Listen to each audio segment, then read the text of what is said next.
Assalamualaikum warahmatullahi wabarakatuh. Jumpa lagi dengan saya, Landung Santoso, CGP dari Kabupaten Magelang. Angkatan keempat, Unit Kerja SD Negeri Sukomulyo Kajoran.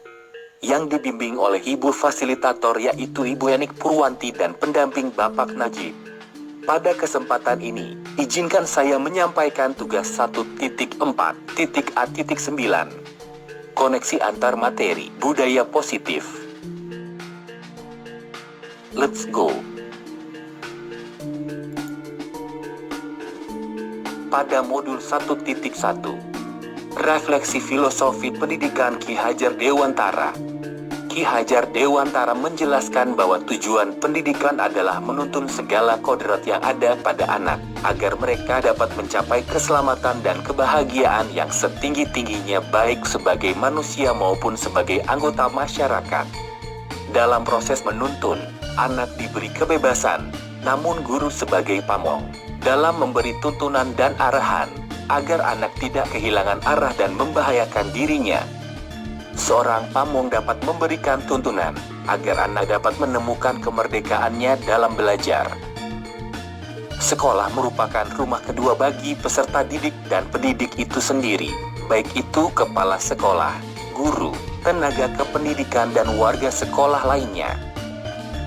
Oleh karena itu, sekolah harus mampu memberikan kenyamanan dan keamanan serta menjamin program pendidikan Merdeka Belajar, di mana Merdeka Belajar terinspirasi dari filosofi Ki Hajar Dewantara yang menekankan pada semangat dan cara mendidik anak Indonesia untuk menjadi manusia yang merdeka batinnya, merdeka pikirnya, dan merdeka raga atau tenaganya. Ki Hajar Dewantara tak pernah mematok anak didiknya di kelas kelak akan menjadi apa.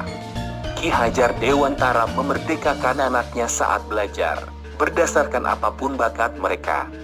Bekal itulah yang harus dibawa anak Indonesia untuk berdaulat atas dirinya sendiri.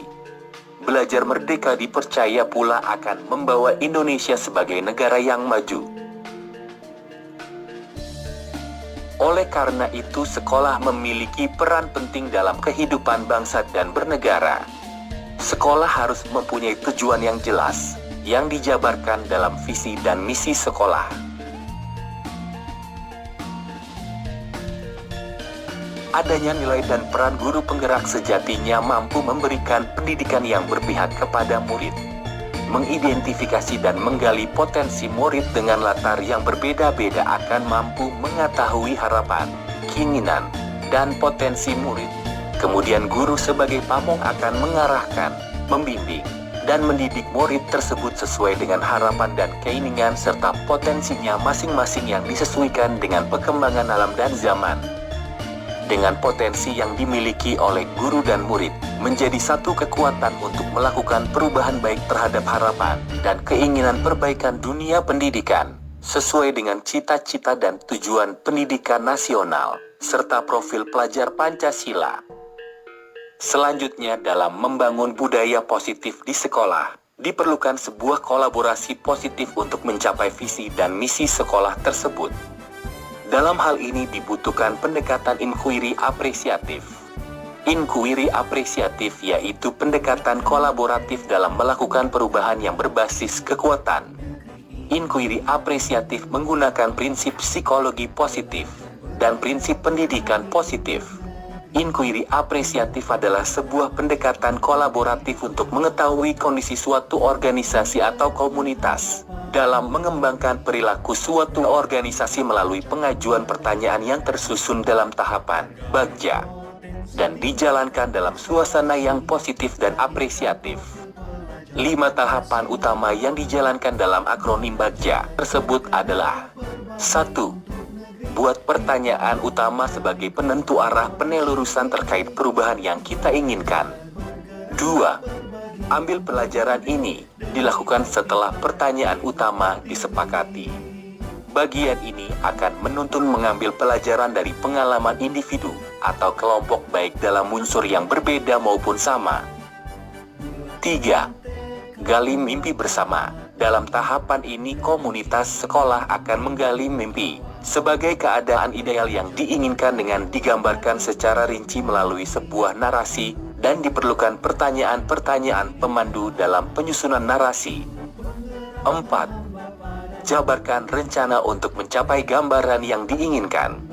Tahapan ini akan mengidentifikasi tindakan yang diperlukan dan mengambil keputusan-keputusan. Ketika perencanaan awal, kita perlu membuat pertanyaan-pertanyaan untuk membantu penyusunan rencana agar lebih konkret. 5. Atur eksekusi. Tahapan ini membantu transformasi rencana menjadi nyata. Diperlukan pertanyaan yang dapat membantu memutuskan peran dan kesepakatan pelaksanaan. Dalam mewujudkan budaya positif, peran guru di kelas adalah membuat kesepakatan kelas bersama murid, guna mencapai visi sekolah. Dalam hal membuat kesepakatan kelas, guru senantiasa menegaskan budaya positif yang disepakati dan menjauhkan hukuman ataupun pemberian hadiah sebagai bujukan untuk pembiasaan budaya positif. Hasil kesepakatan kelas dapat ditempel di ruangan agar dapat dilihat, dibaca oleh seluruh murid.